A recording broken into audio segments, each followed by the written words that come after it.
Em nome do Pai, do Filho e do Espírito Santo. Amém. Hoje nós iniciamos então o capítulo 3º do segundo artigo do Credo.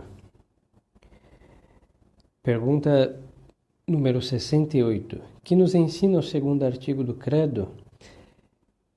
E em Jesus Cristo, um só seu Filho, nosso Senhor? O segundo artigo do Credo ensina-nos que o Filho de Deus é a segunda pessoa da Santíssima Trindade, que Ele é Deus eterno, todo-poderoso, Criador e Senhor, com o Pai, que se fez homem para nos salvar, e que o Filho de Deus, feito homem, se chama Jesus Cristo. Esta é uma verdade de fé fundamental, essencial da nossa fé católica. É fundamental porque é fundamento, essencial porque realmente toca a essência da nossa religião. O Verbo é a segunda pessoa da Santíssima Trindade. Quando o Verbo, sem deixar de ser Deus, assume uma natureza humana, que aí é a encarnação, ou seja, Nosso Senhor, Deus Nosso Senhor, o Verbo, não tinha natureza humana. Deus de Deus, luz da luz, gerado, não criado, consubstancial ao Pai. Não. Ele assume a natureza humana. Nós vemos aí nos primeiros capítulos de São Lucas a Anunciação, o anjo Gabriel anuncia, o arcanjo São Gabriel anuncia a Nossa Senhora, e Nossa Senhora aceita, não? Eis aqui, escrava do Senhor, faça-se em mim segundo a vossa palavra, e naquele instante o Verbo, ou seja, a segunda pessoa da Santíssima Trindade, gerado eternamente pelo Pai, ele se faz homem, sem deixar de ser Deus. Então, nasce no tempo aquele que é gerado desde toda a eternidade, e não deixa de ser Deus. Ele assume uma natureza humana, uma humanidade real, não? Corpo, alma, inteligência, vontade, uma natureza humana perfeita, e sendo concebido pelo poder do Espírito Santo em Maria Santíssima Nossa Senhora. E se chamará Jesus Cristo, nosso Senhor, o Messias, não prometido. Então, quando nós nos referimos a nosso Senhor Jesus Cristo, nós, com este nome, nós nos referimos a Ele a partir do Verbo, a sua encarnação. Não? Então, isso desde a concepção, desde o 25 de março, do primeiro 25 de março da festa da Anunciação e Encarnação do Verbo. Não? Isso é muito importante, porque nós hoje vivemos numa ignorância religiosa entre nós católicos, e as pessoas ou se esquecem ou não sabem que Jesus Cristo é Deus. Isso é uma influência muito grande, ademais da ignorância religiosa, do protestantismo. Os evangélicos não todos acreditam que Jesus Cristo é Deus. Tem uns que não sabem explicar, tem uns que tentam e erram, tem uns que acertam porque afirmam um resquício de catolicismo, talvez, e acertam assim por pura sorte, hein? Não é por uma ilustração nem pela consideração intelectual da Sagrada Escritura, é acertou em cheio por sorte.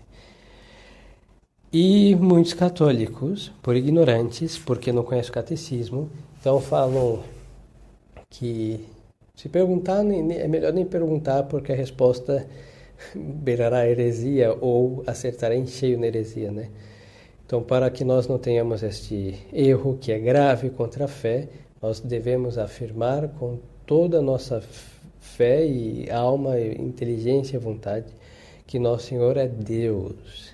Então, existiram muitas heresias no começo dos séculos da nossa fé, em que se negaram esta verdade, que negaram essa verdade de fé. Então houveram concílios, eu não vou entrar nesse aspecto, em outra ocasião, quando vamos ver mais, teremos muitas ocasiões de estudar o catecismo e tocaremos nesses temas. E negar a divindade de Nosso Senhor nega a divindade da nossa religião. Então, uma tentativa já no princípio do catolicismo por parte dos seus adversários. No Antigo Testamento, como vimos, haviam muitas promessas messiânicas. Nós vimos a primeira, não? Ela lhe esmagará a cabeça e tu lhe ferirás o calcanhar. Pois então, esta é a primeira. Existem muitas outras. E dentre essas muitas outras, não poucas afirmam a divindade do Messias. Assim que no Antigo Testamento, pela fé dos patriarcas e pela fé também pelo anúncio profético da vinda do Messias, nosso Senhor Jesus Cristo, já estava prevista a fé, não? E que era o próprio Verbo que ia se encarnar, Deus Filho. Nós temos várias, e uma delas, Nosso Senhor usa contra os próprios fariseus, não? Disse o Senhor a meu Senhor, assenta-te à minha direita, até que tenha posto todos os inimigos debaixo dos meus pés. Isto é um salmo do rei Davi. Então, Nosso Senhor diz, não, como que pode ser que Davi chame a seu filho de Senhor? E estas palavras, Adonai, Elohim, são nomes de Deus, hein? Se refere a Deus, Nosso Senhor. Então, Nosso Senhor está aí mostrando que e eles não souberam responder.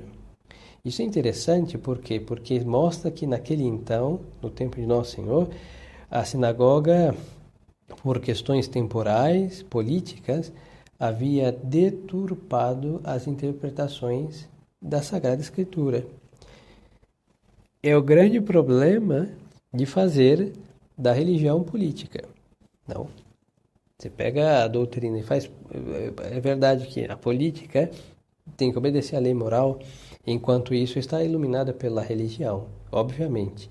Mas quando se manipulam os artigos de fé por questões políticas, aí começam-se as seitas, iniciam-se várias. E já vemos no princípio, ou no princípio do cristianismo e no fim da sinagoga, este episódio da política que deturpa a religião, ou a religião acaba sendo adulterada por causa de politicagem. E não souberam responder, e sabiam muito bem, deveriam saber pelo menos. Então o rei Davi está dizendo, não, Deus está falando com Deus. Não. Disse o Senhor a meu Senhor. Disse o Senhor a meu Senhor, não? E não é o rei Davi que fala do seu filho, é Deus que diz para Deus mesmo, ou seja, para o verbo. E outras, não, eu mesmo irei, não, e etc. Tem várias profecias no Antigo Testamento dizendo que Deus mesmo será o pastor, ele que virá, e se ele diz que ele virá, logo ele é o que veio, não? E o enviado encarnou, o Messias foi enviado e se encarnou, Jesus Cristo nosso Senhor. E assim Nosso Senhor cumpre absolutamente com todas estas profecias messiânicas e com todas as profecias do Antigo Testamento. Então não tem como negar a sua divindade sem rasgar absolutamente todo o Antigo Testamento, hein? É praticamente todo. Quando colocamos o Antigo Testamento à luz do Novo, o que nós vemos é nosso Senhor Jesus Cristo. No Antigo Testamento prometido, no Novo Testamento entre nós, e vemos, olha, este é aquele que foi prometido. Deus verdadeiro. Não nos esqueçamos disso. Por isso nosso Senhor Jesus Cristo é adorado. Adorado, sim, porque é Deus. E a sua natureza humana também é adorada. Seu corpo, seu sangue não é adorado. Por quê? Porque está unido ao Verbo, foi assumido pelo Verbo de Deus. Então deve-se adorar a humanidade de nosso Senhor Jesus Cristo. Aqui está a grande pedra de tropeço que fez o diabo cair no mais profundo abismo do inferno, porque não quis adorar a divindade do Verbo encarnado, que se encarnaria. E aqui estamos vendo quando aquele futuro se fez presente, não? E se encarnou, e o diabo, tropeçou com a promessa. E muitos tropeçam com o cumprimento. A começar pelos judeus do Antigo Testamento, que vão negar a divindade e querem apedrejar Nosso Senhor, porque dizem, sendo homem, te fazes Deus, e Nosso Senhor, quando afirma abertamente sua divindade, ele fala claramente, e ele não volta para trás, hein? Não diz nenhuma, não, quis dizer tal coisa. Não, o que ele disse, o que ele quis dizer, ele disse, e disse claramente, sem nenhuma volta.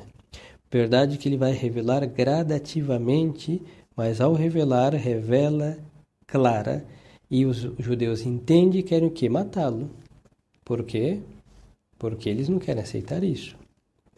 Mesmo que as profecias já haviam anunciado que o Messias é Deus. Por que se chama Filho a segunda pessoa? A segunda pessoa da Santíssima Trindade chama-se Filho porque é gerada pelo Pai por via de inteligência desde toda a eternidade, e por este motivo se chama também Verbo eterno do Pai. É um pouco difícil entender, primeiro que é um mistério, mas não é por ser um mistério que é algo que não se possa explicar, não. Se pode explicar até certo ponto, e devemos crer, e vamos explicar o que pode ser explicado, e vamos buscar a simplicidade para evitar a confusão neste aspecto.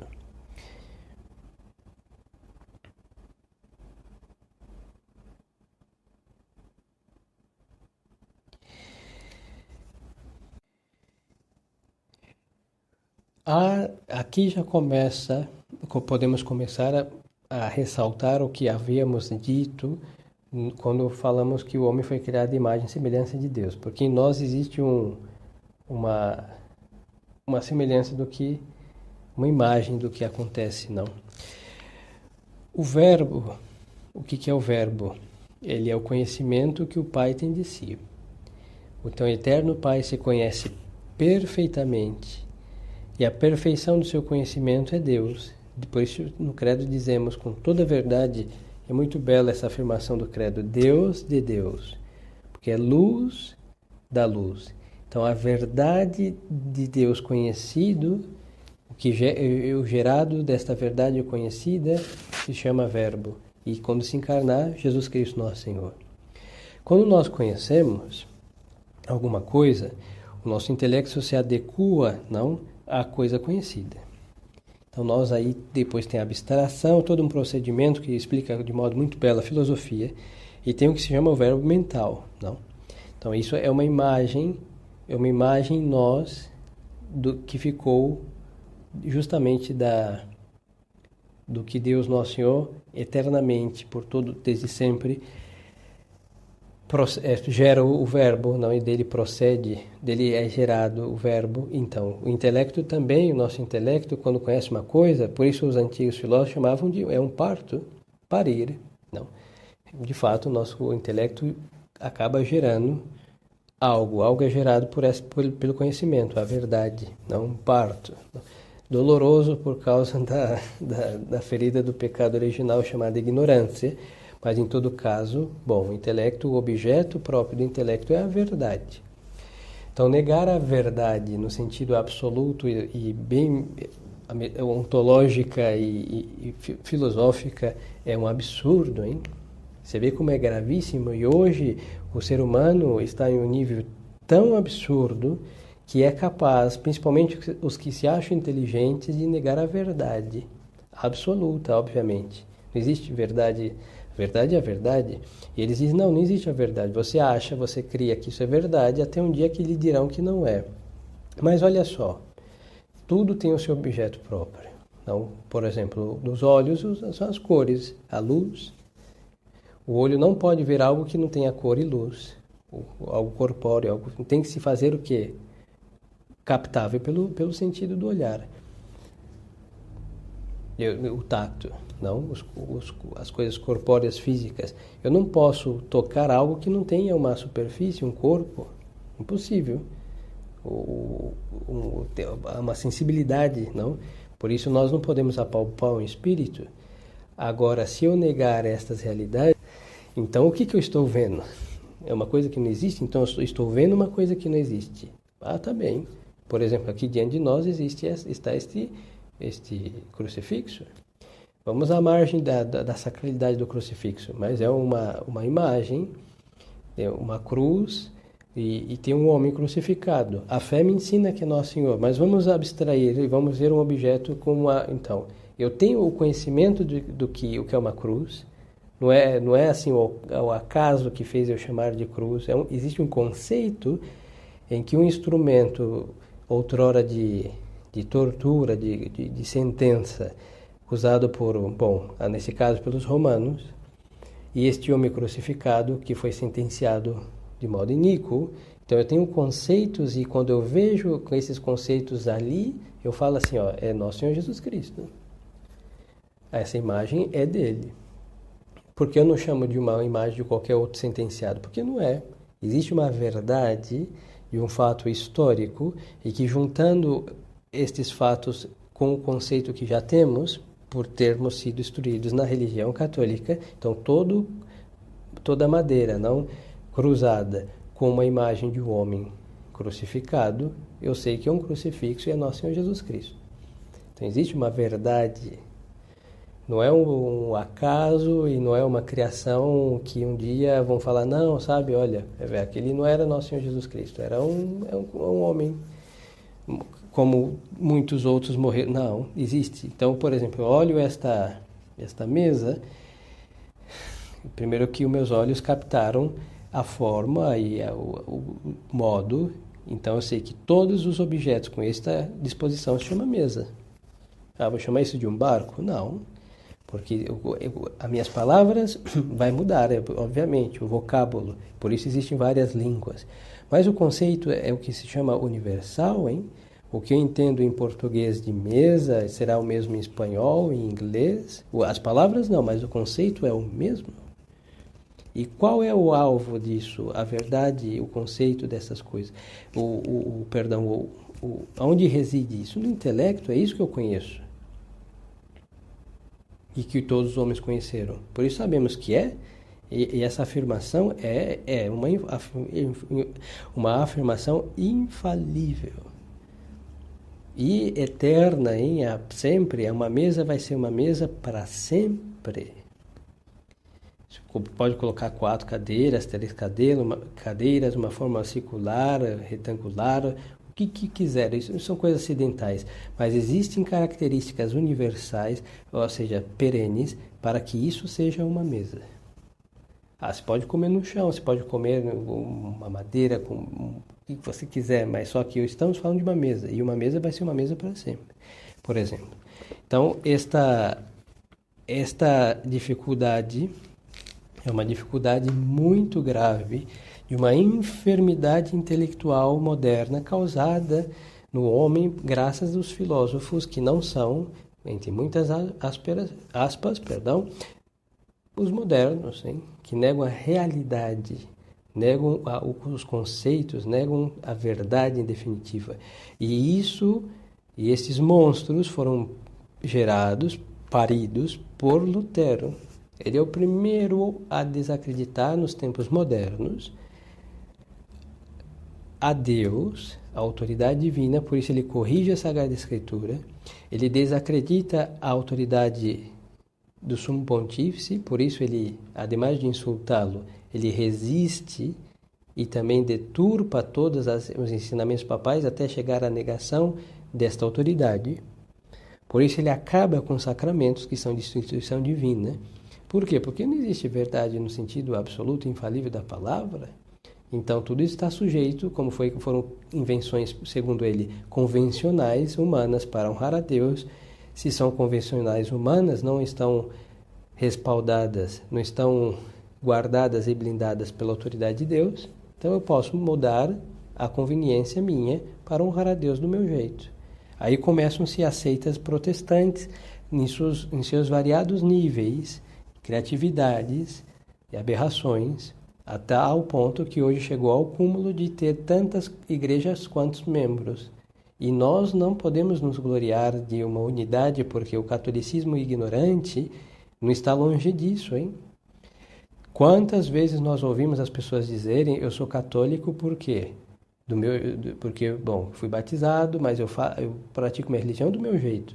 Então, todo esse modo subjetivo, sem critério objetivo, sem uma verdade infalível, perene e absoluta, é por causa desse problema grave que o homem, de um modo ou de outro, está reproduzindo e repercute esse absurdo em matéria, em coisas intelectuais, em coisas morais, em coisas em âmbito religioso, etc. Pois então, isso é um absurdo. O intelecto tem um objeto próprio, e é a verdade. Nós conhecemos a verdade. E a verdade, ela sim existe. O erro, a mentira, é o que? A privação da verdade, não? E sempre deve ser conhecido também como mal, não? Uma aparência de verdade, não? É isso também, porque é um mal. É a mesma coisa que falamos do bem. O bem existe, o mal é a privação de bem. Mesma coisa podemos falar do erro, não? O erro tem que se apoiar em algo verdadeiro. Mas a verdade é o que nós conhecemos. Independente do que forem, tanto em matéria religiosa, e o erro e o contrário da verdade religiosa vai chamar heresia, como verdades na história dos homens, história de uma nação, como nas outras ciências humanas, tudo que nós buscamos ali é a verdade daquela ciência, daquele conhecimento. O conhecimento propriamente busca o que é a verdade. Então, negar isso é negar que nossos olhos têm algo que é o objeto próprio, não? É negar que, bom, todos os sentidos, e é um absurdo. E a vontade do homem busca o bem, não? Por isso, voltando à Santíssima Trindade, quando o Pai gera o Filho eternamente, nós precisamos do tempo para explicar isso, mas Deus é Deus e se conhece desde sempre, desde que é Deus, e Ele é Deus desde sempre. E desde sempre Ele gera o Filho. E o Filho gerado, o Verbo, ele é conhecido, amado. Aí procede o Espírito Santo por via de inspiração. Temos que anotar esses termos porque eles são próprios e são importantíssimos. O Verbo é gerado, não? Ele não é criado, ele é gerado. E esta geração, essa concepção do Verbo é desde quando? Desde que Deus se conhece. E Deus se conhece desde quando? Desde sempre. E ao ser conhecido, e o seu conhecimento, o conhecimento de Deus é Deus, Filho, ele ama esse conhecimento, esse conhecido, que é ele mesmo. Mas esse conhecido é uma pessoa, hein? Não vamos confundir a pessoa do Pai com a pessoa do Filho. Não, é uma pessoa. E essa segunda pessoa da Santíssima Trindade é conhecida pelo Pai, já que é o conhecimento do Pai, e ama. E este amor faz com que procede. Quem ama? O Pai ama o Filho e o Filho ama o Pai. Então, esse amor faz com que se inspire o Espírito Santo. Aqui está a explicação por que nós dizemos que o Espírito Santo procede do Pai e do Filho. É uma grande querela teológica antiga, com os chamados ortodoxos, não, com as aspas devidas, são os cismáticos orientais do ano 1054, que se separaram, toda a igreja do Oriente, em sua maior parte, se separaram da igreja do Ocidente, da igreja romana. Dentre muitas, alegaram muitas coisas, dentre elas eram porque estavam afirmando que o Espírito Santo procede do Pai e do Filho. E aí uns diziam que era do Pai pelo Filho, mas não, é do Pai e do Filho. Porque é o amor, é amante e amado que se amam mutuamente, e deste amor mútuo, o amor de Deus conhecido, procede por inspiração, o amor divino, que é Deus, que se chama Espírito Santo. Daqui nós temos um reflexo disso, não? Que é também uma imagem e semelhança com Deus Nosso Senhor, os anjos também. Por isso nós sempre falamos nesses adágios eclesiásticos, que são cheios de verdades, como os ditados populares em outro aspecto também são, em sua maioria, que nada pode ser amado se não é conhecido. Não. Então Deus conhecido Deus que se conhece gera o conhecido, que é Deus Filho, e o Filho ama o Pai ama o Filho, e deste amor procede o Espírito Santo. E desde quando? Desde sempre. Nós estamos usando o tempo, eu repito, porque mostramos antes e um depois. Isso é coisa porque nós, homens, estamos metidos no tempo.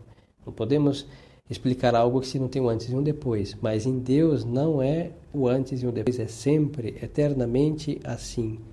Deus se conhece, gera o verbo. Deus se ama, o Pai ama o Filho, o verbo ama o Pai, e aí procede de ambos o Espírito Santo, desde sempre.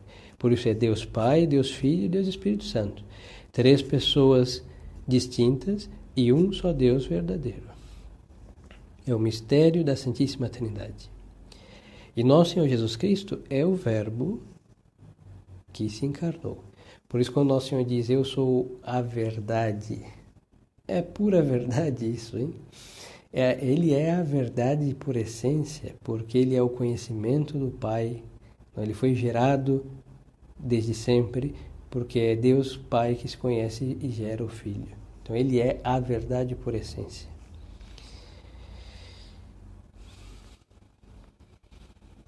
Sendo também nós filhos de Deus, por que Jesus Cristo chama-se Filho único de Deus Pai? A pergunta número 70.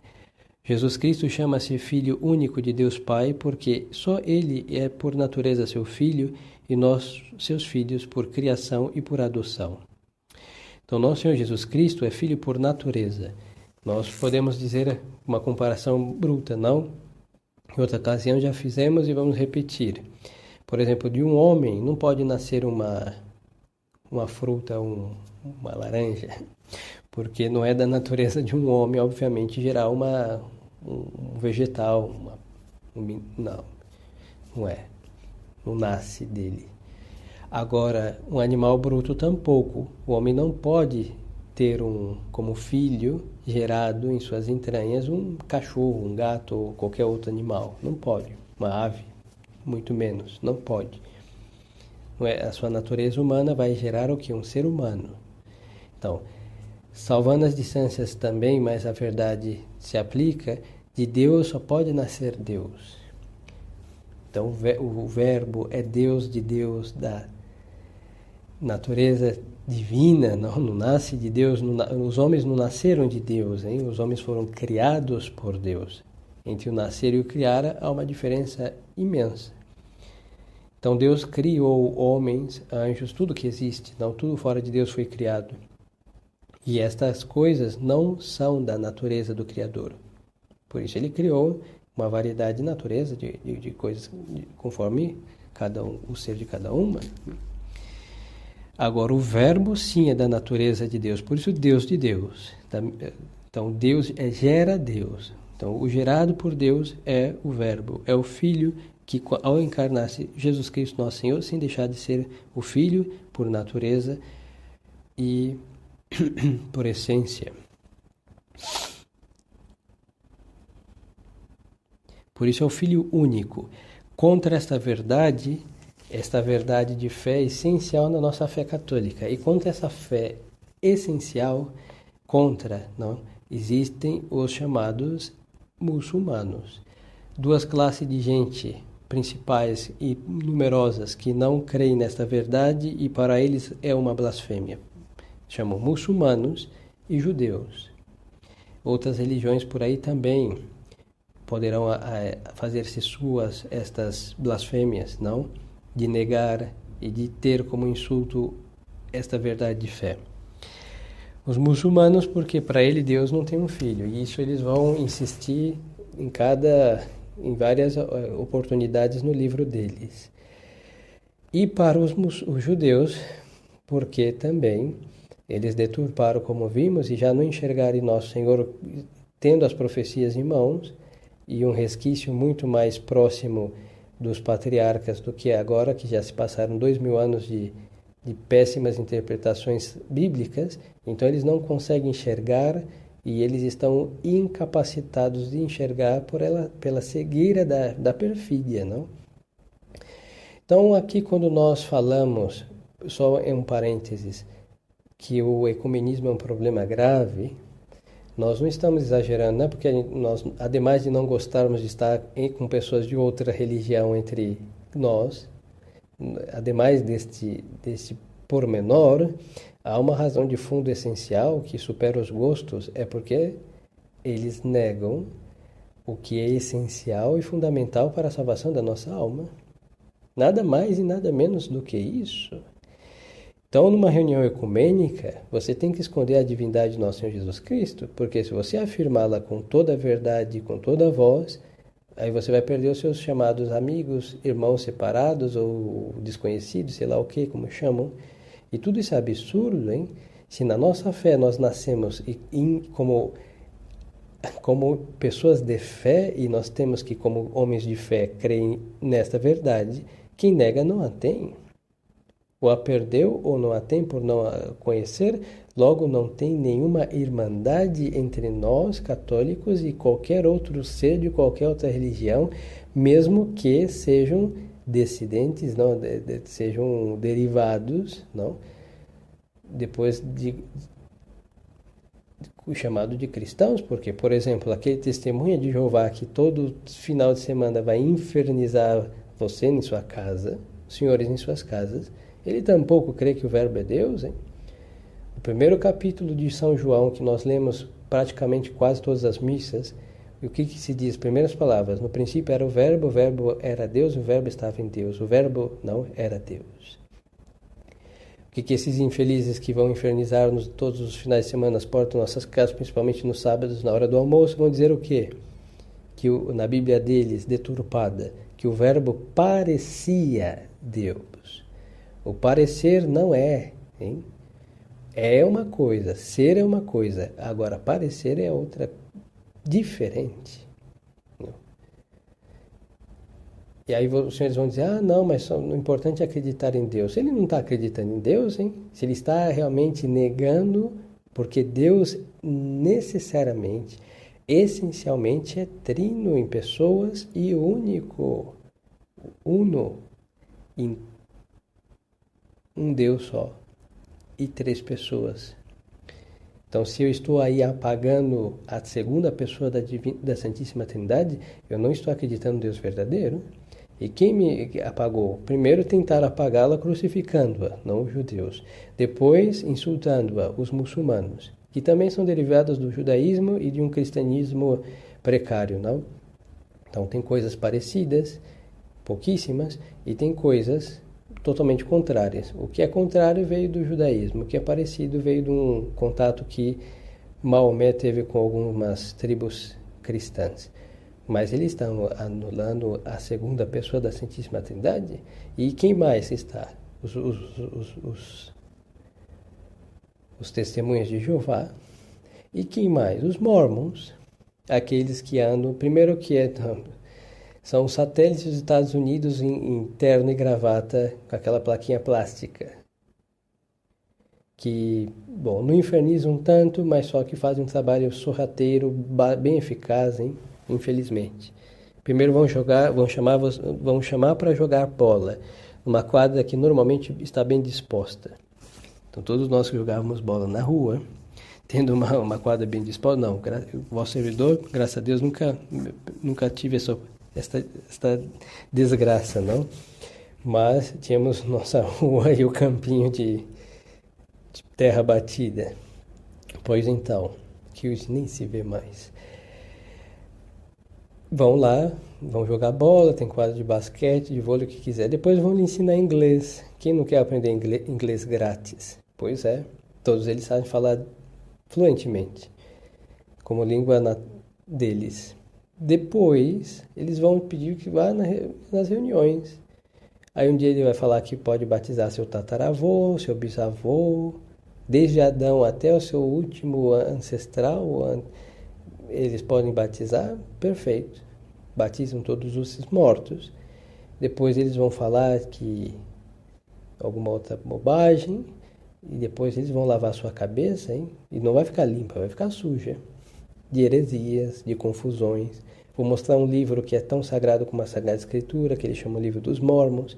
E naquele livro está escrito contém muitas aberrações, e uma delas, por exemplo, é que são 3 deuses. O Pai é um Deus, o Filho é um Deus, o Espírito Santo é um Deus. Então, anula o Filho? Claro que anula. Porque ele não é um Deus distinto do Pai. Ele é a mesma essência, a divindade é una, e as pessoas são 3. São trino em pessoas. E haverá, se me põe a citar, muitas outras por aí, seitas que explicam mal ou acabam negando a divindade do Verbo encarnado, do Verbo de Deus. E este Verbo é Filho único por natureza.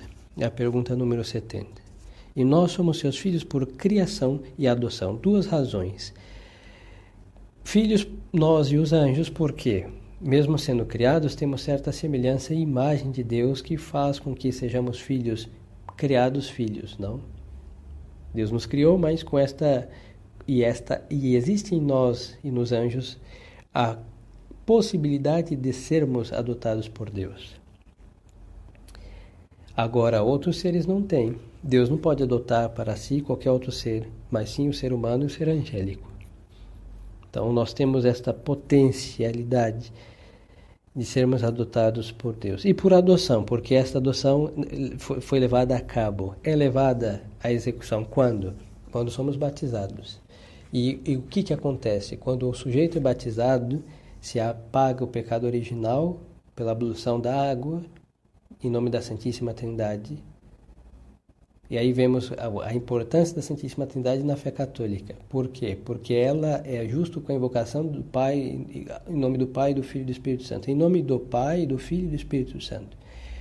Com aquela água santificada, não pela virtude de Nosso Senhor que a santificou desde o seu batismo, é que aquele filho de Adão e Eva, que era uma criatura delinquente, hein?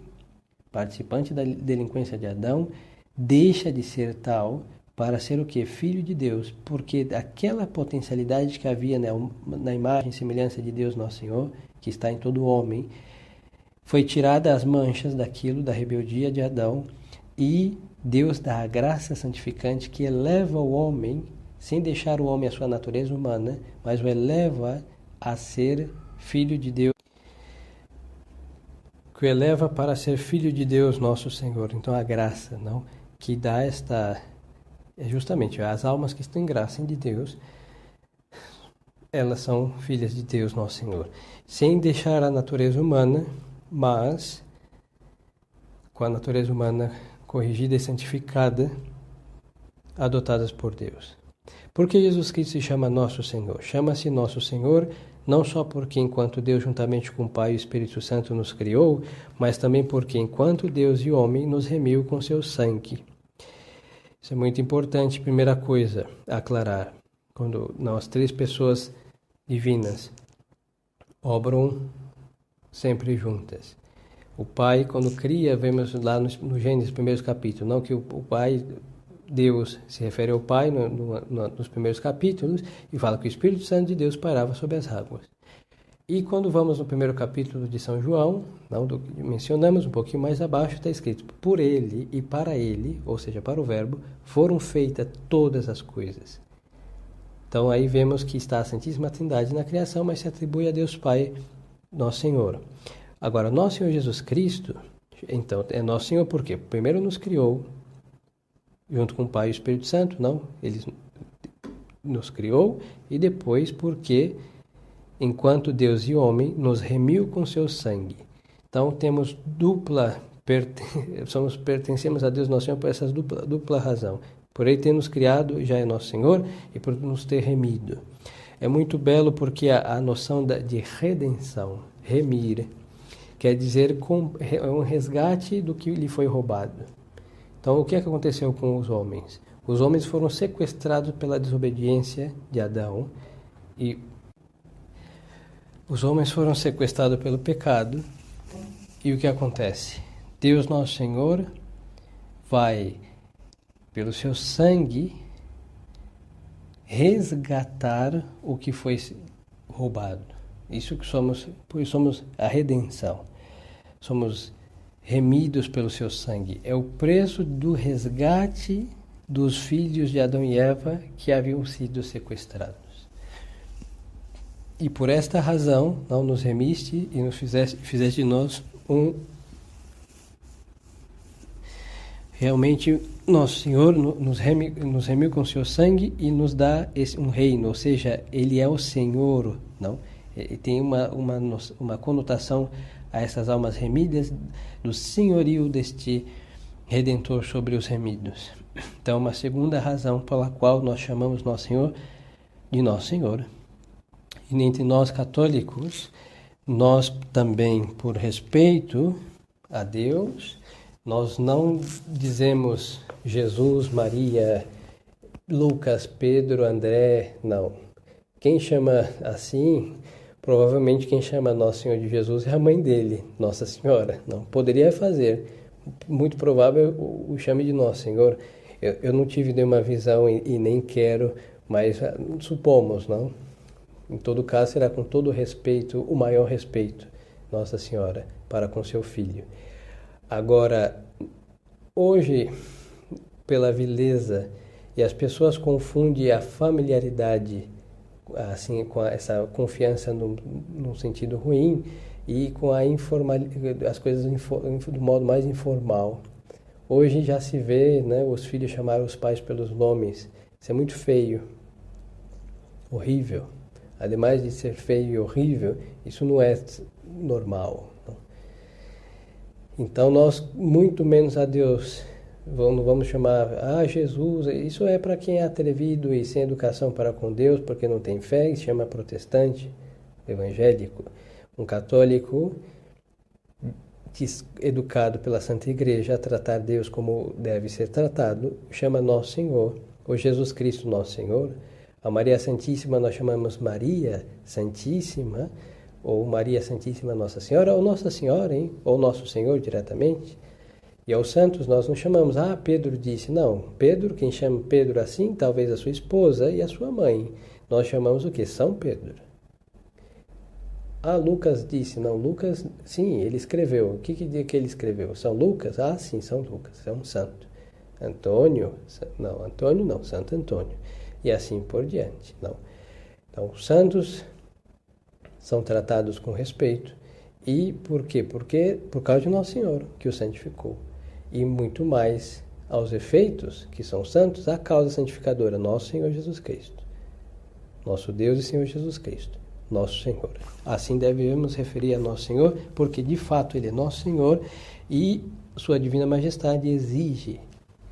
A majestade de Deus, Nosso Senhor Jesus Cristo, exige que seja tratada com palavras assim e com os afetos que essas palavras exigem também.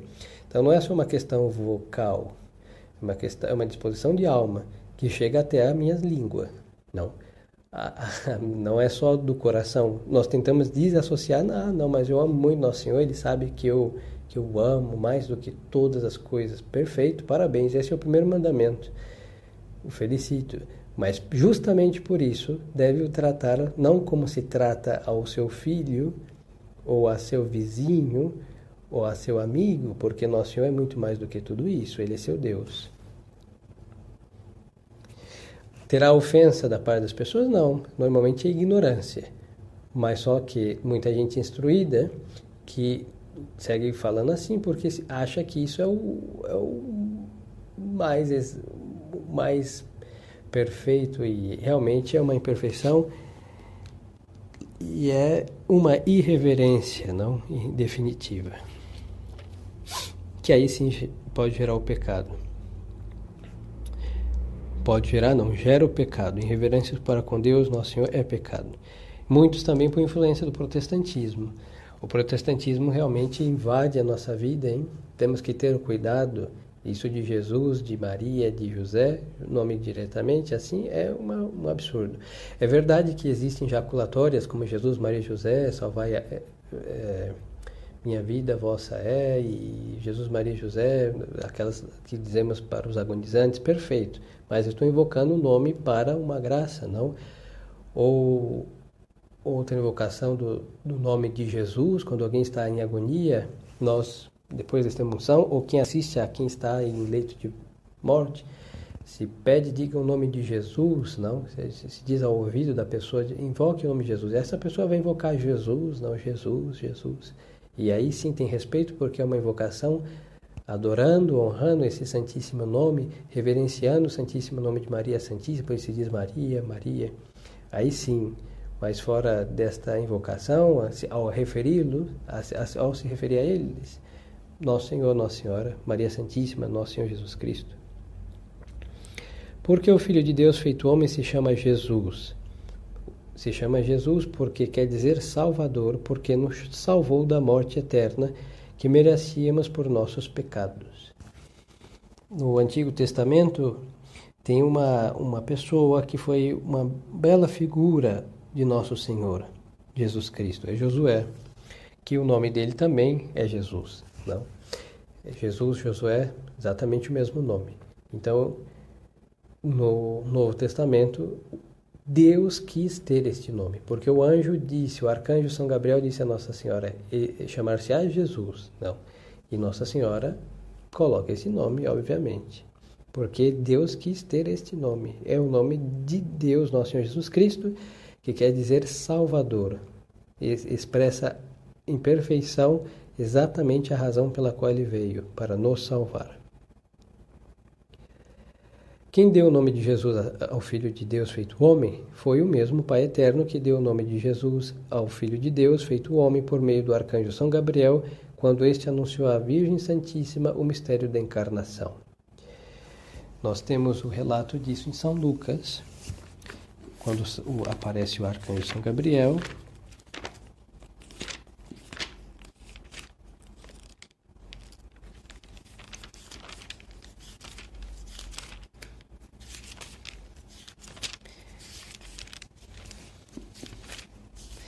E no diálogo ele anuncia o nome de Nosso Senhor.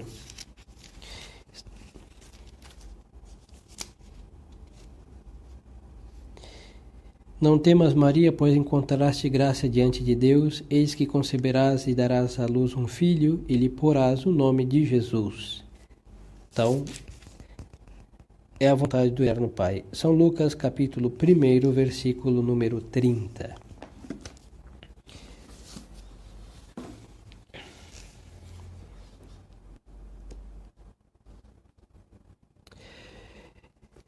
A devoção ao Santíssimo Nome de Jesus, não, muitos santos foram devotíssimos do nome, o nome escrito, não o nome de Nosso Senhor, e do poder da invocação deste nome.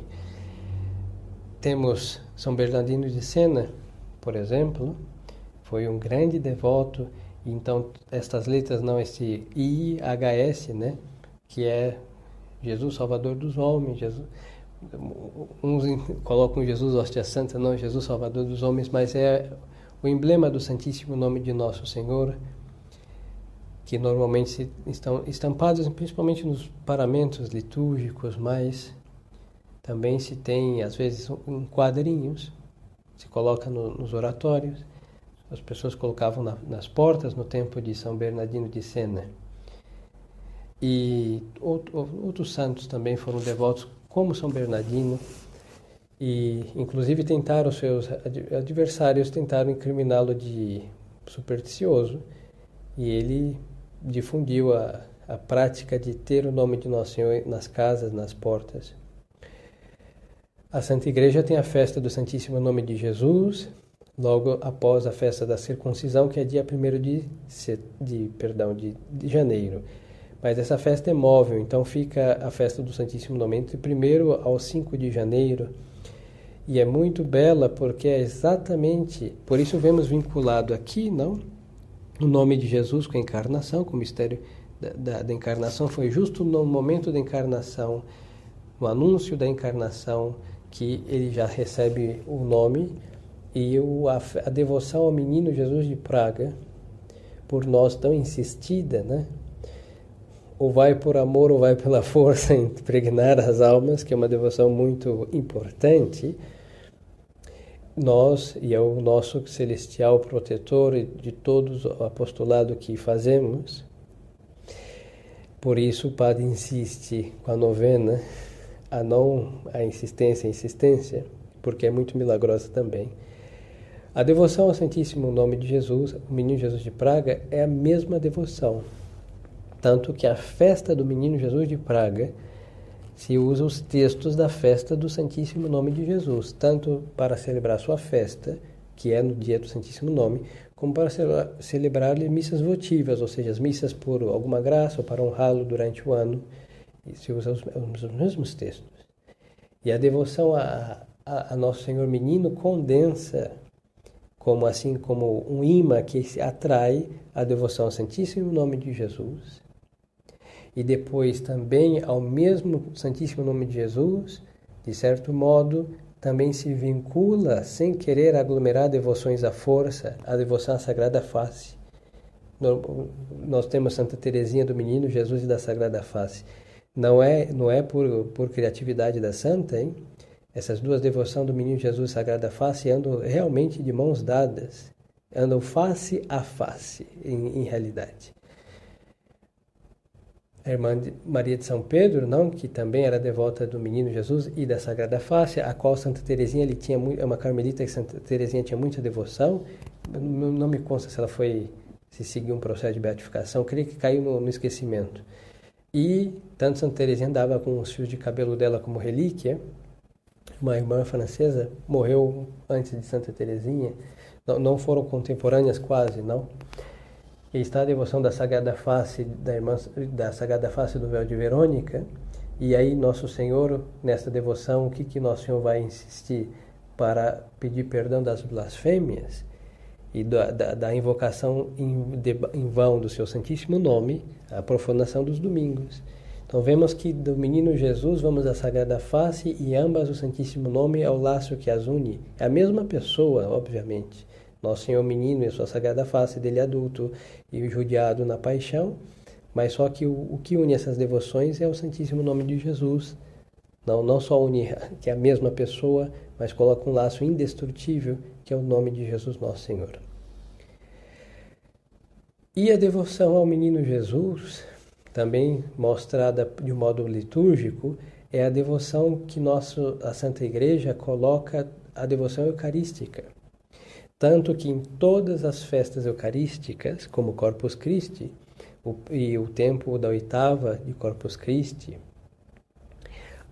o prefácio da missa é o prefácio do Natal. Então nós vemos que está vinculada a devoção da encarnação do Verbo ao Menino Jesus, e ao mesmo está o seu Santíssimo Nome, junto com a sua Sagrada Face. E nós vamos aonde ele está vivo, que é o Santíssimo Sacramento da Eucaristia. Não é a aglomeração do padre, hein? É realmente o sentir devoto e teológico. Tanto que vamos ver quando estudarmos o Santíssimo Sacramento da Eucaristia e a Santa Missa, quando o padre consagra a Sagrada Hóstia, justo ali está realmente nos unindo ao mistério da encarnação. Não só por um delírio devoto, não é isso, não é por verdade teológica. O padre, quando diz as palavras da consagração, o que ele vai com as palavras da consagração, que são essenciais para consagrar a Sagrada Hóstia, deixar de ser pão o corpo de Nosso Senhor, ele vai dizer palavras que Nosso Senhor disse. Hoc est enim corpus meum. Nós temos 5 palavras. E quando Maria Santíssima foi dar o consentimento para a encarnação, ela disse, fiat mihi secundum verbum tuum. 5 palavras. E com essas 5 palavras, o Verbo se fez carne.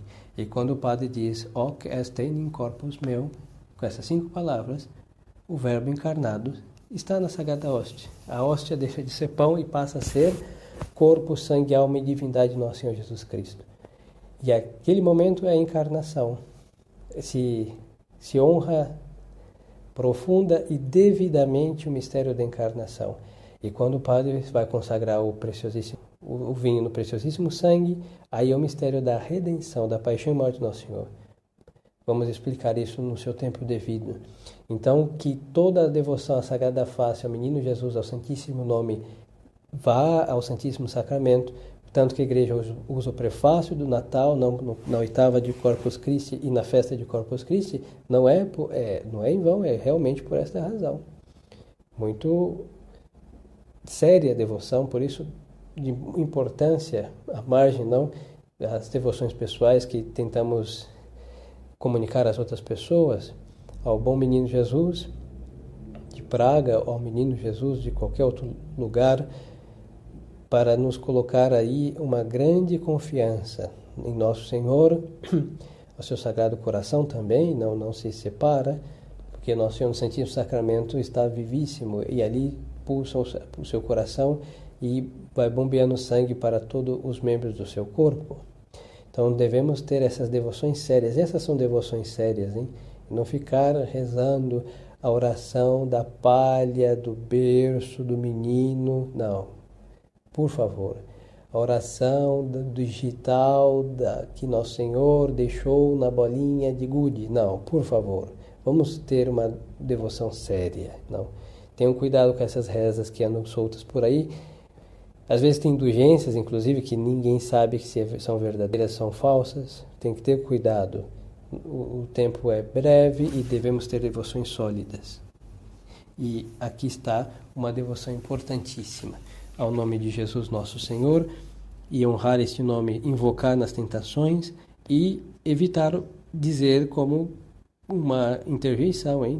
Não é para ficar invocando como uma expressão, é um nome sagrado. Deve ser invocado nos momentos oportunos, bendizê-lo nas graças alcançadas e silenciá-lo quando não deve se dizer. Porque o Filho de Deus feito homem se chama também Cristo. Cristo quer dizer ungido e consagrado, porque antigamente se ungiu os reis e os sacerdotes e os profetas, e Jesus é rei dos reis, sumo sacerdote e sumo profeta. Então, não é uma unção. Aqui, a pergunta 75. Foi Jesus Cristo verdadeiramente ungido e consagrado com unção corporal? Ou seja, alguém pegou um frasco, no Antigo Testamento era dentro de um chifre que se guardava o óleo de unção. Então, alguém pegou este chifre, este frasco e derramou óleo sobre Nosso Senhor? Não, ninguém fez isso. Por quê? Porque a unção de Jesus Cristo não foi corporal.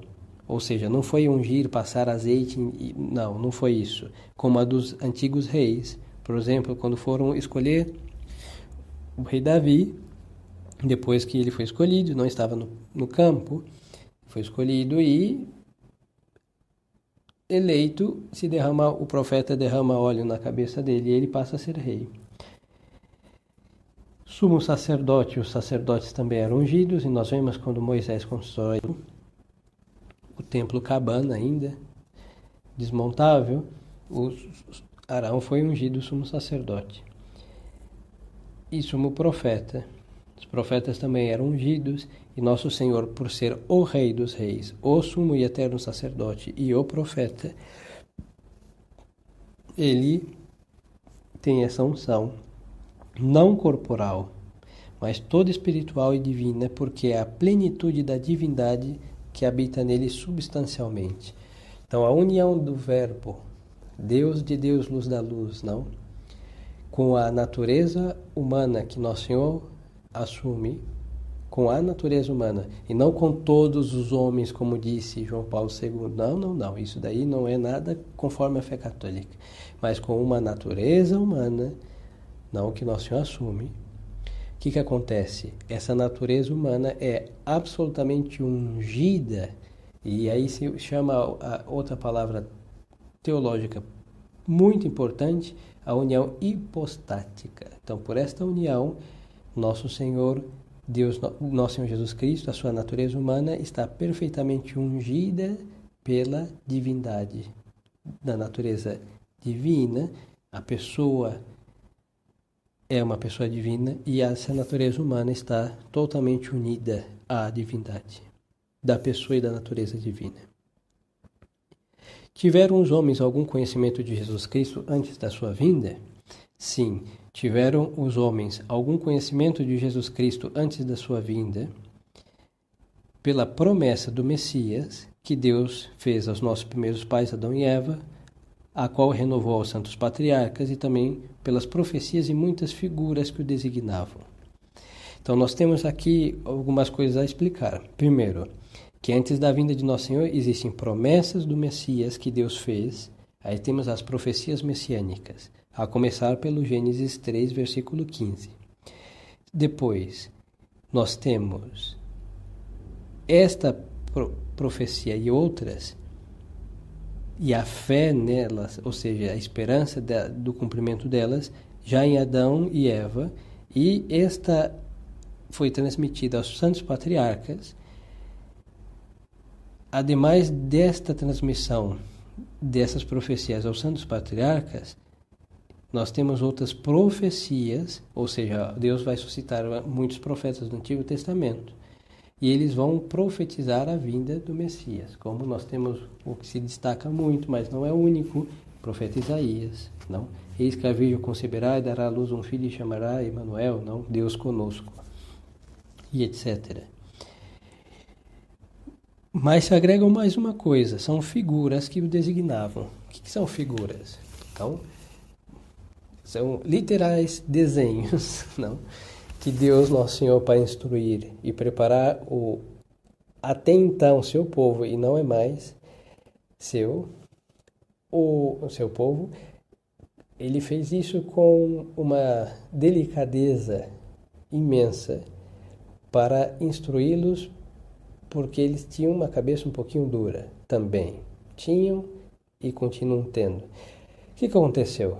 Ademais das promessas, das profecias, Deus Nosso Senhor deixou figuras, tanto acontecimentos como literais objetos que significavam algo de Nosso Senhor Jesus Cristo. Como sabemos nós que Jesus Cristo é verdadeiramente o Messias e o Redentor prometido? Nós sabemos que Jesus Cristo é verdadeiramente o Messias e o Redentor prometido porque nele se cumpriu tudo que anunciava as profecias, todas e cada uma delas, tudo que representava as figuras do Antigo Testamento. Então, por exemplo, as figuras do Antigo Testamento, eu não expliquei até agora porque vamos vê-las um pouquinho mais abaixo. Então, toda aquela figura se conforma com a realidade, logo, este é o Messias. Essas profecias prediziam a tribo e a família que devia nascer. E tu, Belém, terra de Judá, o menor, não, ao sair do lugar, não, o tempo do nascimento. O tempo do nascimento foi profetizado de modo matematicamente calculado pelo profeta Daniel, as semanas de anos do profeta Daniel. Os seus milagres e as mais minuciosas circunstâncias da sua paixão e morte. Seus milagres, o profeta Isaías, não? Abrirá os olhos dos cegos e os ouvidos aos surdos, saltará o coxo como um servo, não? Desatará a língua dos mudos. E é exatamente o que Nosso Senhor fez quando São João Batista envia aos seus discípulos. Aí o que Nosso Senhor diz? Diga a João que os pobres são evangelizados, os cegos veem, os surdos ouvem, os leprosos são limpos, os mudos falam, etc. Exatamente com as palavras de Isaías era o que Nosso Senhor estava fazendo. Todas e cada uma das coisas ditas. As mais minuciosas circunstâncias da sua paixão e morte, o profeta Isaías é considerado o quinto evangelho. Lançaram sobre si minhas vestes, não, sorte sobre minhas vestes, e rasgaram minhas vestes e lançaram sorte sobre minha túnica, transpassaram minhas mãos e os meus pés e contaram todos os meus ossos. E nós sabemos que os romanos não estavam com os livros da profecia dizendo assim, ele tem que ser crucificado, vamos crucificar. Não era interesse nem dos romanos fazer uma coisa dessa, e muito menos dos judeus, hein? Para eles isso não era de nenhuma conveniência, nem econômica e nem política, nenhuma. Então não tinha nenhum papo, hein? Como falam que nós inventamos todas essas coisas, tampouco dizendo, nem São Pedro dizendo, olha, crucifica porque está escrito. Não, isso é absurdo, não. Eles foram fazendo as coisas e fazendo-as estavam cumprindo o que havia sido dito por Nosso Senhor com muitos séculos de antecedência. Muitos séculos. A sua ressurreição não diz que seu túmulo será glorioso. No Antigo Testamento se anuncia isso, e de fato é glorioso justamente por estar vazio. E está vazio por quê? Porque ele ressuscitou. Também tudo isso estava predito. Seu reino espiritual, universal e perpétuo que é a Santa Igreja Católica, o fato de oferecer um sacrifício do nascer ao pôr do sol em todo o mundo se oferecerá uma oblação pura. O profeta Malaquias havia profetizado, e antes estava restrito o sacrifício somente a Jerusalém. Então já estavam, por consequência das profecias, mostrando que haveria uma extensão a toda a terra do que estava restrito. E o que estava restrito vai ficar tão restrito que vai acabar para dar lugar a isso. E Nosso Senhor mostra já a reprovação daquele povo, etc., com outras profecias também. Quais são as principais figuras do Redentor no Antigo Testamento? As principais figuras do Redentor no Antigo Testamento são o inocente Abel. O que quer dizer? Abel foi assassinado pelo seu irmão por inveja. Assim, Nosso Senhor foi assassinado pelo seu povo por inveja também. O Pilatos sabe que os sacerdotes entregaram, está escrito, não? Entregaram Nosso Senhor por inveja dele. É muita semelhança o acontecimento. Abel era inocente e agradava a Deus, e Nosso Senhor agradava a Deus, é Deus de Deus. O sumo sacerdote Melquisedeque, que é misterioso, e São Paulo, na Epístola aos Hebreus, vai explicar um pouco, que não se sabe a origem, e ele oferece pão e vinho, que não eram os costumados sacrifícios daquele então, e exatamente Nosso Senhor vai fazer um sacrifício segundo Melquisedeque, não? Baixo figura de pão e vinho transubstanciado e seu sacrifício da Santa Missa, perpetuação do Calvário. O sacrifício de Isaac, não? O seu pai que vai oferecê-lo em sacrifício. E, bom, ele não foi sacrificado, foi um sacrifício para a fé do pai Abraão. E o filho Isaac, inocente, carrega as lenhas nas costas, como Nosso Senhor carregou a cruz. José é vendido pelos irmãos também por inveja. Não? O profeta Jonas, que ficou 3 dias dentro do peixe, Nosso Senhor mesmo usa, assim como o profeta Jonas ficou 3 dias dentro do peixe, o Filho do Homem vai ficar, 3 dias no seio da terra e retomará a vida. O Cordeiro Pascal, que era imolado aí na véspera da Páscoa, e depois eles eram assados e consumidos inteiros, mostra aí muita perfeita imagem do sacrifício de Nosso Senhor, sua paixão e morte.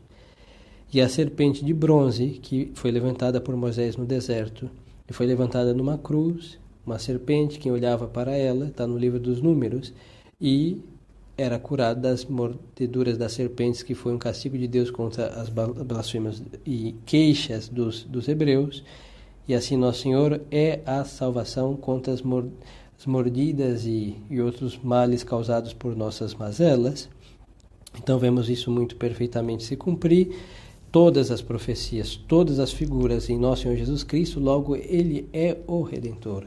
Querendo ou não, existiu um homem que incrivelmente fez tudo que havia profetizado os profetas do Antigo Testamento, e tudo aquilo que pareceria designá-lo se cumpriu também, e este homem é Jesus Cristo, Nosso Senhor.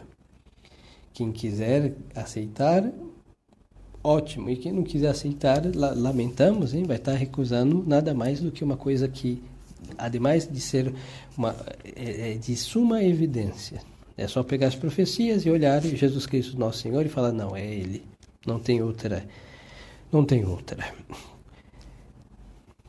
Como sabemos nós que Jesus Cristo é verdadeiro Deus? Sabemos que Jesus Cristo é verdadeiro Deus pelo testemunho do Eterno Pai quando disse, este é o meu Filho muito amado, no qual pus todas as minhas complacências ouviu. Isso foi no batismo de Nosso Senhor. Em outra ocasião também Nosso Senhor estava pregando e se ouviu essa voz, uns pensavam que era um trovão. E era a voz do Eterno Pai. Segundo, pela afirmação do próprio Jesus Cristo, confirmada com os mais estupendos milagres, ou seja, Nosso Senhor falou, até aí, falar todos podem falar. Agora, provar é outra coisa. E Nosso Senhor prova o que diz fazendo milagres. Eu posso falar que eu sou um filho de Deus? Eu estaria mentindo, obviamente.